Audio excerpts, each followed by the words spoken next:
Bonjour Mathilde, bienvenue dans cette nouvelle interview de Médoucine. Ravie d'être avec vous aujourd'hui.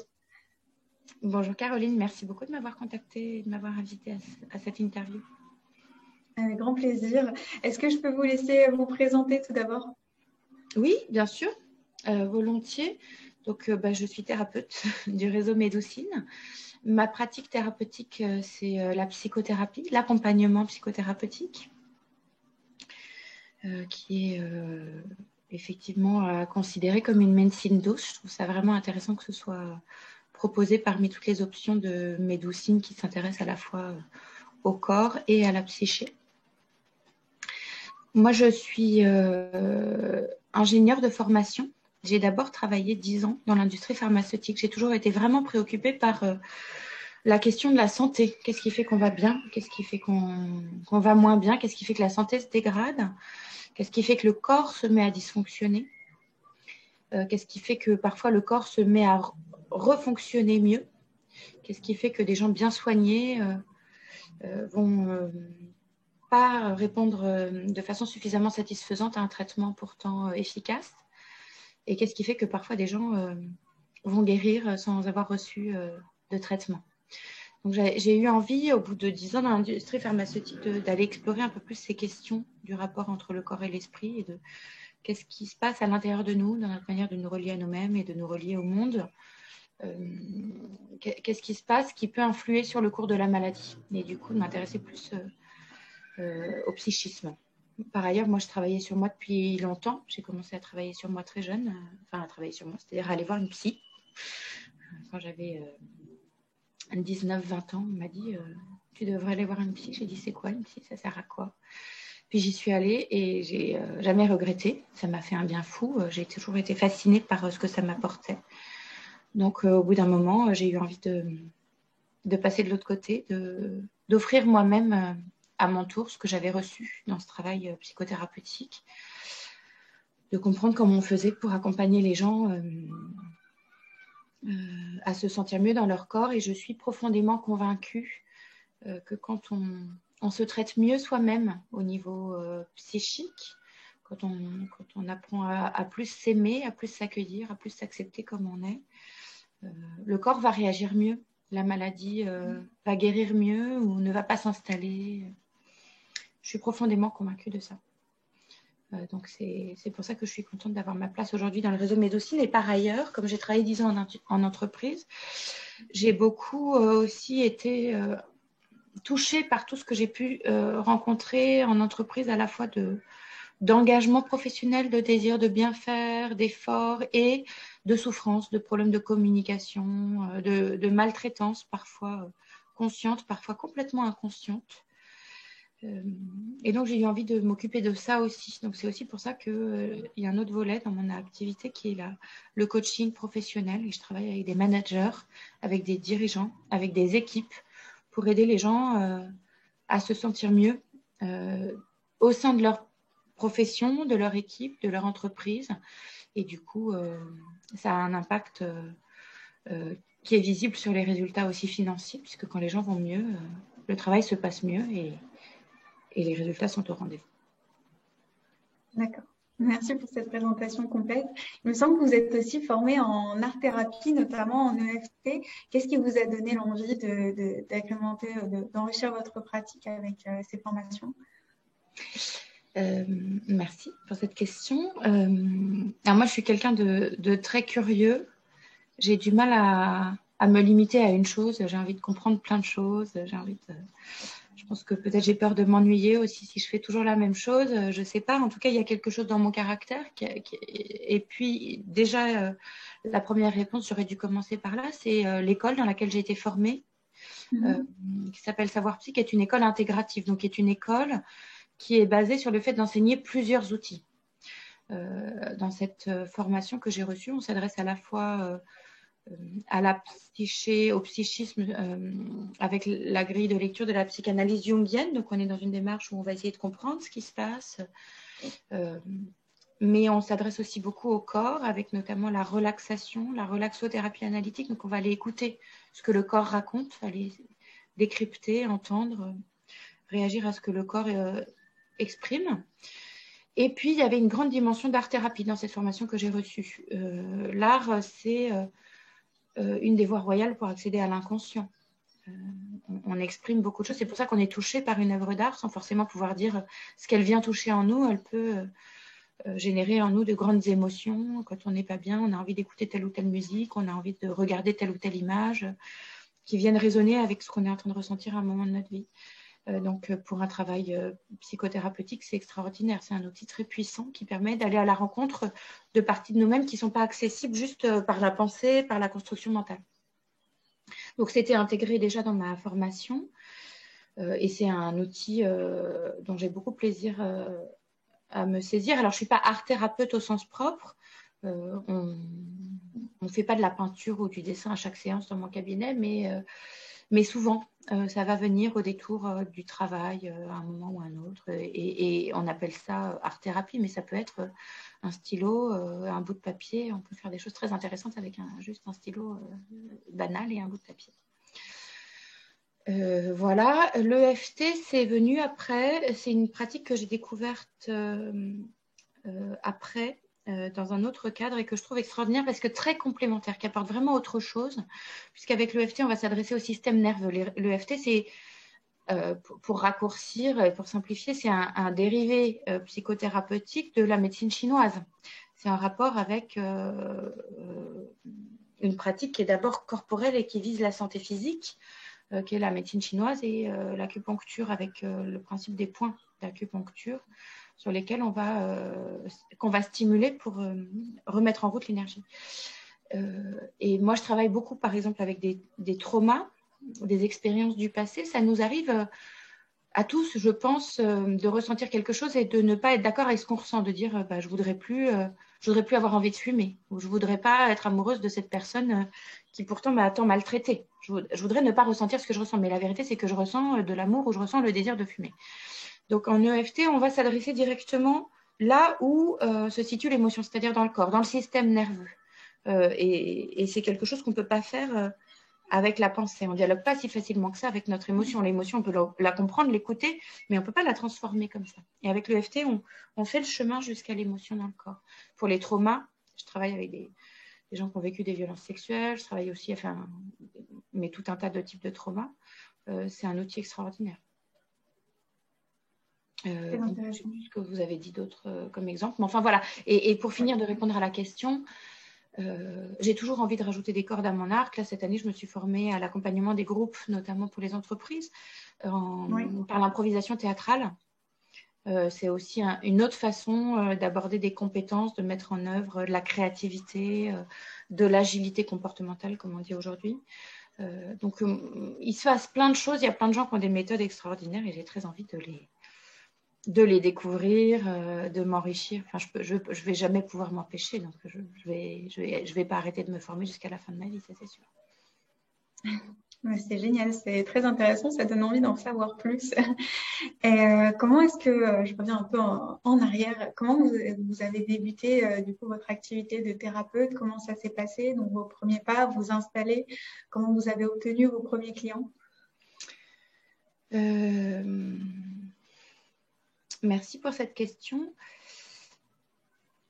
J'ai fini la formation et après, je me suis retrouvée complètement bloquée. C'est-à-dire que je ne savais plus si j'avais envie de faire ce métier qui pourtant était mon rêve depuis, je ne sais pas, plus d'une dizaine d'années. Hein. C'est vraiment un rêve que j'ai mis du temps à construire. Donc, j'ai fait cette formation qui a duré 5 ans dans ma vie. Enfin, voilà. Et à la fin de la formation, j'étais complètement dans le brouillard. Je ne savais plus si je voulais faire ça. Ça me paraissait beaucoup trop difficile, beaucoup trop compliqué. Je ne me sentais pas du tout à la hauteur. Je ne savais pas comment m'y prendre. J'avais peur de ne pas gagner suffisamment ma vie. Et je pense que ça, c'était ce que je vivais sur le moment. Rétrospectivement, je pense que j'avais besoin tout simplement de digérer tout ce que je venais d'apprendre, que ça se transforme à l'intérieur de moi et de me l'approprier. Donc, pendant ce temps-là, il fallait quand même que je fasse quelque chose sur le plan professionnel. Et je me suis dit que j'allais commencer par me donner de la stabilité financière. Et j'ai pris un boulot dans une start-up qui travaille dans le domaine de la santé, parce que voilà, je n'allais quand même pas changer complètement d'affinité. Ça avait toujours été mon domaine.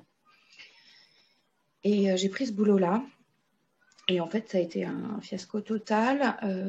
Le sujet m'intéressait. On s'occupait des personnes en situation de surpoids et d'obésité. Donc ça, c'est un sujet qui m'intéresse beaucoup, qui est devenu très central aussi dans ma pratique aujourd'hui. Parce qu'il y a beaucoup de souffrance dans cette problématique du surpoids. Il y a beaucoup de problématiques complexes qui sont cachées derrière. Et ça me touchait. J'avais envie de travailler là-dessus. Mais par contre, la façon dont on le faisait, la façon dont on était organisé dans cette entreprise et ce qu'on proposait, au bout d'un moment, je me suis rendu compte que ça ne me convenait pas, ce n'était pas efficace. Je me suis rendu compte aussi que je n'avais plus envie d'être salariée, j'avais envie d'être indépendante, d'être mon propre patron, comme on dit. Ça correspondait mieux à là où j'en étais dans ma vie. Et je me suis dit, bon, bah, puisque là, il y a des gens qui sont en souffrance, là, j'étais baignée dans cette problématique du surpoids et de l'obésité toute la journée, donc j'étais baignée dans cette souffrance-là. Il y a plein de gens qui ont besoin d'aide et en fait, ben moi, j'en ai un d'outils pour aider. C'est cette formation que j'ai faite. Donc, maintenant, il serait temps que j'en fasse quelque chose. Donc, j'ai pris cette décision-là d'ouvrir mon cabinet. Alors, au départ, je me suis dit, je vais le faire en parallèle de mon activité de salarié. Et puis, j'ai fini par démissionner. Et en fait, le jour où j'ai démissionné, par hasard, par des circonstances complètement étonnantes, j'ai dialogué avec une personne sur un salon qui était dans le cadre de mon ancien job. Et cette personne est devenue mon premier patient. Il m'a dit, mais vous faites quoi comme boulot? Je dis, bah, je suis psychothérapeute. Il me dit, ah bon? Et vous recevez? Je dis, bah, là, je suis en train de m'installer. Et il est venu me voir. Donc, c'est vraiment comme si la vie m'avait donné un encouragement en me disant, bon, bah, là, il faut y aller. Alors après, ils ne sont pas tous tombés des yeux comme ça. C'était le premier. C'est quand même important, le premier patient. Et puis après, il y a eu différentes étapes qui, je pense, vraiment ont correspondu aux étapes dont j'avais besoin pour moi, prendre confiance en moi et me légitimer. Donc, il y en a eu 1, 2 ou 3. Les premiers, c'est des personnes qui m'ont été adressées par mon entourage, des gens qui me connaissaient, qui avaient dans leur entourage quelqu'un qui souffrait et qui leur ont donné mes coordonnées. Donc, quand je dis mon entourage, je parle aussi beaucoup des gens que j'ai rencontrés pendant que je faisais ma formation d'accompagnement. Donc, des gens qui connaissaient aussi les outils auxquels j'avais été formée, qui me connaissaient en tant que thérapeute. Et puis, au bout d'un moment, il a fallu que ça se développe plus. Et j'ai dû changer d'endroit parce que je sous-louais une pièce au départ chez quelqu'un d'autre, ce qui était très pratique pour commencer, parce que je ne m'étais pas engagée. Mais ça ne convenait plus. Il me fallait un autre lieu. Et il me fallait plus de visibilité. Et là, j'ai réalisé aussi qu'il fallait que je me rende plus visible, que je laisse les gens venir à moi. Et donc, j'ai fait 3 choses qui ont été très structurantes. J'ai finalisé et mis en ligne mon site internet. J'ai loué un cabinet 3 jours par semaine, ce qui était très angoissant parce qu'à l'époque, je n'avais pas de revenus à mettre en face de ce loyer. Donc, ça aurait pu être une charge en pure perte. Mais je me suis dit, c'est une histoire de poule et d'œuf. Je n'ai pas de patient pour payer le cabinet, mais si je n'ai pas de cabinet pour recevoir mes patients, ça ne va jamais marcher. Donc, j'ai pris ce risque en me disant, ben voilà, je fais un appel d'air, je crée cet espace disponible dans mon calendrier et physiquement. Et ça va permettre à des gens de venir. Donc, ça, c'était la 2e chose. Et la 3e chose, c'est que je me suis inscrite sur Médoucine. Donc, ça m'a donné à la fois de la visibilité, ça m'a obligée à structurer mon agenda, ma visibilité, etc. Et ce qui a été extraordinaire, c'est qu'en fait, la première personne qui a pris rendez-vous avec moi, non, c'est pas vrai, c'est pas la première personne qui a pris rendez-vous avec moi sur Médoucine, mais le premier jour où j'avais les clés du cabinet, il y a une personne nouvelle qui avait pris rendez-vous avec moi au cabinet sur Médoucine. Et donc là encore, c'est comme si la vie était venue me dire, bah, tu as bien fait, tu vois. Parce que je me suis dit, bah, là, je vais avoir les clés de ce cabinet et puis je vais passer une journée à payer un loyer avec personne à payer. Et non, le premier jour, il y avait une personne. Et ça a été très rapide, en fait. En 6 mois, mon cabinet s'est rempli. En moins de 6 mois, c'était plein. Alors, bon, moi, par rapport aux autres thérapeutes de médecine, j'ai une clientèle un peu captive parce que je vois les gens toutes les semaines ou tous les 15 jours. Donc, ça se remplit beaucoup plus vite un cabinet de psychothérapeute qu'un cabinet d'acupuncteurs ou d'ostéopathes qui vont voir les gens tous les 2 mois ou tous les 6 mois. D'accord. Merci beaucoup pour cette réponse. Et donc, vous qui, étant donné votre profession, vous êtes amené à voir les mêmes personnes du coup régulièrement. Comment est-ce que vous gardez le contact avec ces personnes, donc, par exemple sur les réseaux sociaux ou en utilisant des moyens digitaux ou autres en dehors des séances? Non. Non, pour plusieurs raisons. Déjà parce que c'est pas un truc qu'on fait dans la branche dans laquelle je suis. C'est-à-dire que autant on est dans une très forte intimité pendant la séance, autant on est dans un très fort respect de l'intimité de la personne en dehors des séances. Donc, on n'intruse pas en tant que thérapeute, on ne crée pas de lien par ailleurs, donc on ne cultive pas ça. Donc, ça, c'est une première chose. Et l'autre chose, c'est qu'en fait, moi, j'ai pas... C'est vraiment une question que je me suis posée pour démarrer mon activité. On m'encourageait à faire des billets de blog, des choses comme ça. En plus, moi, j'ai de la facilité à écrire, donc c'est quelque chose que j'aurais pu faire, mais ça ne m'a pas convenu. Ça m'a pas convenu, ça ne convient pas à mon caractère. Ce n'est pas ma manière de faire. En fait, je crois que je suis une personne plutôt introvertie, même si ça ne se voit pas forcément. Et je vis beaucoup de choses. Enfin, voilà, je ne raconte pas ma vie comme ça de façon régulière et très visible. Je ne partage pas mes pensées comme ça de façon régulière. Donc, ça aurait été me forcer. Et je me suis rendu compte que si j'essayais de me forcer, ça n'allait pas marcher, en fait. Parce que c'est finalement en étant naturel que j'ai rempli mon cabinet. Ça ne veut pas dire que je considère qu'il ne faut pas le faire. Je considérais que ce n'était pas une bonne manière pour moi. Il y a des gens qui publient régulièrement sur les réseaux sociaux et je vois bien que ça marche pour eux et que c'est inspirant pour d'autres, etc. Donc, mais moi, j'ai pris le choix de ne pas le faire parce que ça ne correspond pas à ce que je suis. En revanche, voilà, moi, j'ai écrit un livre là qui vient de paraître. C'est-à-dire que j'ai pris le temps d'écrire beaucoup de choses d'un coup. Il fait 300 pages. Je vous le montre.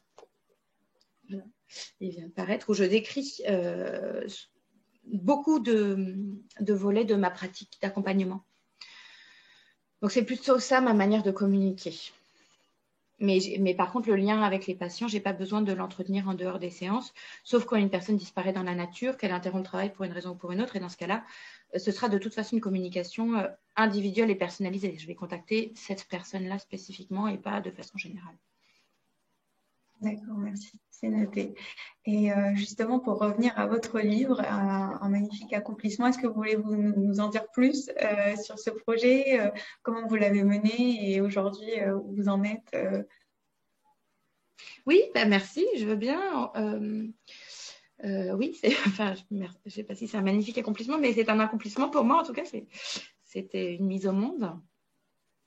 Ce livre, en fait, j'ai eu la chance d'être sollicitée par un éditeur qui m'a suggéré l'idée d'écrire un livre, qui était une idée qui ne m'était pas spécialement venue, qui me serait peut-être venue plus tard, mais qui ne m'était pas venue en tout cas à ce moment-là, spontanément. Et en même temps, j'ai pris le temps de recevoir cette idée et d'y réfléchir et de me dire que oui, j'avais des choses à dire et que oui, j'aimais bien écrire. Donc, ça faisait sens, ça faisait complètement sens. Je voyais bien que quand on me posait des questions sur ma pratique, j'étais plutôt intarissable, j'avais plein de choses à dire. Donc je me suis dit, tant qu'à faire, autant les rassembler quelque part dans un écrit. Après, il a fallu trouver le temps de le faire. Donc, ça a été un projet en 3 étapes. En fait, il y a eu d'abord la construction du projet, du contenu, du plan, de ce que je voulais dire dedans, mais qui était d'abord voilà, une conceptualisation. Et puis après, j'ai pris un temps qui était vraiment le temps de l'écriture, où je me suis extraite, je suis allée dans une résidence d'écriture pour rédiger. Et après, quand il a été rédigé, il y a eu toute la post-production, comme on dit, qui était le temps de digérer, parce que finalement, c'est pas rien d'écrire comme ça, même pour moi, ça a été c'était hyper intéressant. C'était très structurant pour ma pratique de mettre tout ça à plat. Mais il y avait plein d'émotions aussi. Puis j'étais fatiguée. J'étais fatiguée. Et puis après, de le faire relire, de le corriger, de le structurer dans la forme avec l'éditeur pour qu'il finisse par arriver. Entre-temps, il y a eu la crise sanitaire, ça a retardé les choses. Donc, je l'ai écrit à l'été 2019 et puis il est paru en janvier 2021. Pour le contenu, en fait, j'ai vraiment voulu partager ce qui m'anime au quotidien, c'est-à-dire le pourquoi et le comment je pratique ce métier. Et le pourquoi et le comment, je pense que c'est important d'accompagner et d'être accompagné. C'est-à-dire que c'est un peu une invitation pour chacun à travailler sur soi. En tout cas, je l'ai vraiment rédigé comme ça. Donc, à la fois, c'est un ouvrage pour les professionnels de l'accompagnement où ils vont y trouver des clés sur la posture d'accompagnement, plus que les outils. Les outils, je les raconte un peu, mais pas beaucoup, parce qu'on a tous des outils différents. Mais plus, qu'est-ce que c'est que d'accompagner, d'accueillir quelqu'un avec sa fragilité et de le soutenir vers le mieux. Et ça parle à tous les thérapeutes de médecine, certainement, et même à plein de métiers, à plein d'autres métiers, un métier d'enseignant, un métier d'avocat, un métier de soignant. Il y a beaucoup de métiers qui sont concernés par ça. Mais je voulais pas que ce soit un ouvrage de professionnels pour des professionnels. Je voulais que ce soit un ouvrage pour le grand public. Je voulais que ce soit un ouvrage pour chacun, pour comprendre un peu ce que c'est, les coulisses. Et là, ça me touche beaucoup parce qu'en ce moment, il y a la sortie en thérapie. Il y a la série en thérapie là, qui est sortie et on nous place dans les coulisses d'un travail psychanalytique. Alors, ce n'est pas exactement la même pratique que moi, là, c'est de la psychanalyse. Enfin, il y a pas mal de différences, mais c'est un peu la même démarche que cette série. Moi, mon livre, c'est pareil, c'est-à-dire de dire, je vais vous montrer comment c'est dans un cabinet pour démystifier le truc et pour donner envie à chacun de s'accompagner. Puis, la dernière couche, c'est non seulement de faire la démarche d'aller voir un professionnel, mais même sans aller voir un professionnel, juste d'être plus sympa avec soi-même, de s'accompagner mieux soi-même, de s'entendre mieux soi-même, chacun dans nos fragilités, parce qu'on est quand même souvent très dur avec nous-mêmes. Voilà. Enfin, je ne sais pas si c'est clair ce que je vous raconte. Oui, tout à fait. Merci beaucoup. J'aurais souhaité aussi parler avec vous de votre activité avec les entreprises, puisque vous n'accompagnez pas seulement en cabinet, vous intervenez également dans les entreprises. Comment est-ce que vous gérez du coup ces deux activités? Ok, alors j'interviens dans les entreprises. En fait, j'interviens vis-à-vis des entreprises, avec les entreprises de plusieurs façons différentes déjà. Parce que ça peut être avec une personne, un dirigeant d'entreprise, un manager, et dans ce cas-là, je vais plutôt inviter les gens à venir à mon cabinet, et ça va être une pratique d'accompagnement qui va être très apparentée au travail psychothérapeutique, même si ce n'est pas du tout pareil, le coaching et la psychothérapie, mais on va être dans le même dispositif, on va être dans mon cabinet ou même en visio, en face à face, en individuel, avec les mêmes outils que j'utilise de façon un peu différente. Mais je vais travailler aussi avec une équipe, et là, ça peut être effectivement moi qui vais venir à l'entreprise pour rencontrer plusieurs personnes d'un coup. Ça peut être quelque chose sur la durée, c'est-à-dire je vais accompagner une entreprise, une équipe dans la durée pour améliorer les relations entre les gens, pour améliorer la fluidité, la flexibilité, ou ça peut être aussi très ponctuel, à un moment donné, impulser un peu de détente, de relaxation, ou quelque chose de plus ludique, ou créer un événement collectif qui crée de la cohésion ou de l'inclusion. Donc voilà, déjà travailler, intervenir en entreprise ou travailler avec les entreprises, ça recouvre beaucoup de réalités très différentes. Et comment j'articule ça avec mon activité actuelle? Je jongle. Je suis maîtresse de mon emploi du temps dans le sens où je n'ai pas de patron et voilà, je m'organise comme je veux. Après, je n'ai pas forcément toujours la flexibilité que j'aimerais parce que je dois aux patients que j'accueille dans mon cabinet une régularité. Donc, il y a des moments dans la semaine qui sont sanctuarisés pour la thérapie et qui le seront toujours. Et puis, il y a des journées que je vais plus facilement pouvoir transformer en journée en entreprise ou intervention en entreprise. Donc, ça se structure, ça s'incorpore pas mal. Enfin, je ne sais pas si ça répond à votre question. Mais... Oui. Alors, la prochaine question que je souhaitais vous poser était à propos de Médocine, puisque vous faites partie du réseau depuis maintenant un certain temps, depuis plusieurs années. J'aurais voulu savoir ce qui vous a amené à vouloir rejoindre le réseau dans un premier temps et votre expérience du coup avec Médocine. Ce qui m'a amené à rejoindre le réseau, c'était que je voyais bien que c'était difficile pour moi de faire la promotion de mon activité. Je parle très facilement de plein de choses, de ce que j'aime, de ce à quoi je crois, mais de moi et de ce que je peux apporter à l'autre, c'est moins facile et je pense que c'est un problème une difficulté qui est rencontrée par beaucoup de thérapeutes. Et ce que j'ai observé, c'est que Médocine, je connaissais Solange par ailleurs, en tout cas, je la connaissais sur le plan professionnel, je savais comment elle travaillait. Et je voyais bien que c'était une démarche de promotion de la médecine douce, des thérapeutes de façon générale, et que cette démarche active de promotion de ces façons de se soigner, elle allait me bénéficier directement, qu'ils allaient faire pour moi, que vous alliez faire pour moi. Le travail de promotion que j'étais pas capable de faire, je voyais bien que ça fonctionnait bien, qu'il y avait une belle audience, que vous étiez très efficace dans votre façon de faire. Et j'ai envie de profiter de ça. Je me suis dit, c'est ça dont j'ai besoin pour faire la publicité à ma place. Par ailleurs, ça me faisait plaisir de faire partie de ce réseau, d'être validée, parce que c'est vrai qu'il y a un peu ce problème avec les médecines douces, c'est comme on n'est pas reconnu comme professionnel de santé, on peut se sentir un peu de la médecine de seconde zone, on peut se sentir pas labellisé, enfin, ça peut créer des problèmes de sentiment d'imposture chez les thérapeutes qui vont bloquer leur capacité à remplir leur cabinet. Donc moi, ça me faisait plaisir en tout cas de faire partie d'un réseau, d'être certifiée par ce réseau, entre guillemets. Alors j'aurais souhaité terminer cette interview en vous posant cette dernière question. Donc si vous aviez des conseils pour des praticiens ou des leçons que vous auriez apprises de votre parcours et que vous aimeriez partager.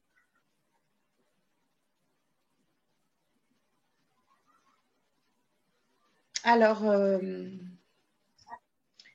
le premier conseil vraiment, c'est soyez vous-même. Faites-vous confiance. Avancez en vous appuyant sur le plaisir que vous avez à pratiquer, sur le plaisir et le désir que vous avez de pratiquer ce métier. C'est-à-dire que, voilà, vous m'avez posé tout à l'heure la question sur les réseaux sociaux. Il y a plein de gens que ça aide. Moi, on m'avait conseillé de le faire. Et j'ai bien senti que si je le faisais, j'allais me forcer à faire un truc où je ne prenais pas de plaisir, qui allait devenir une contrainte. Et si je fais des trucs qui ne me correspondent pas, je ne vais pas attirer des gens ou alors je vais attirer des gens qui ne me correspondent pas.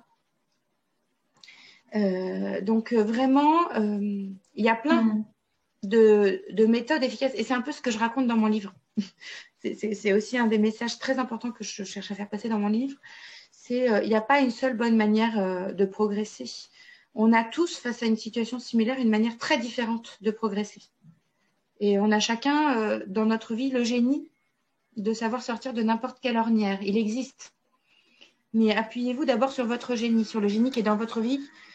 C'est bien de savoir se nourrir et de regarder plein de bonnes pratiques et de se nourrir des succès des autres et de dire l'autre il a réussi en faisant ça et ça, donc je vais essayer de faire comme lui. Je vais certainement pas décourager les gens de s'inspirer des choses qui ont marché pour les autres, mais quelque chose qui a super bien marché pour quelqu'un d'autre peut être pour moi un truc catastrophique. Aucune solution n'est universelle. Donc, vous allez avoir du succès à partir du moment où vous allez vous reconnaître dans votre spécificité. Et votre spécificité, elle va être dans votre façon de pratiquer votre métier. Vous n'êtes pas un sophrologue lambda, vous n'êtes pas un acupuncteur lambda, vous n'êtes pas... on est tous spécial, original, au sens premier du terme. Donc, reconnaissez ce qui fait de vous quelqu'un de spécial et acceptez-le. Et puis, inspirez-vous de plein de bonnes pratiques, regardez autour de vous, mais appuyez-vous sur ce que vous aimez faire, sur ce qui est facile pour vous, sur ce que vous prenez du plaisir à faire. Parce que quand on se sent à notre place en tant que thérapeute, la personne en face le sent. Elle se sent accueillie par quelqu'un qui se sent bien. Quand on se force, parce qu'on pense qu'il faut faire passer les besoins de la profession ou les besoins de notre client avant les nôtres, la personne, elle va être touchée par le fait qu'on se force, mais elle va aussi recevoir un peu de ce truc trop qu'on met dedans. Elle va recevoir un peu de notre frustration cachée de dire, voilà, ce que je fais pour toi, je ne le fais pas pour moi. Et c'est pas bon. Voilà, je ne sais pas si c'est clair. C'est pareil, c'est quelque chose que je développe aussi dans mon livre et auquel il faut vraiment faire attention. Donc en fait, ce que vous êtes là aujourd'hui en tant que thérapeute qui cherche à se développer, c'est parfaitement suffisant. Et appuyez-vous là-dessus et offrez ça. Et votre cabinet va se remplir. C'est noté. Merci beaucoup pour ces derniers conseils. Merci beaucoup Mathilde aujourd'hui pour cette interview. Ça fait un réel plaisir pour moi d'échanger et d'apprendre à connaître votre parcours. Merci beaucoup. Merci beaucoup Caroline pour votre écoute, pour vos questions et pour cet échange.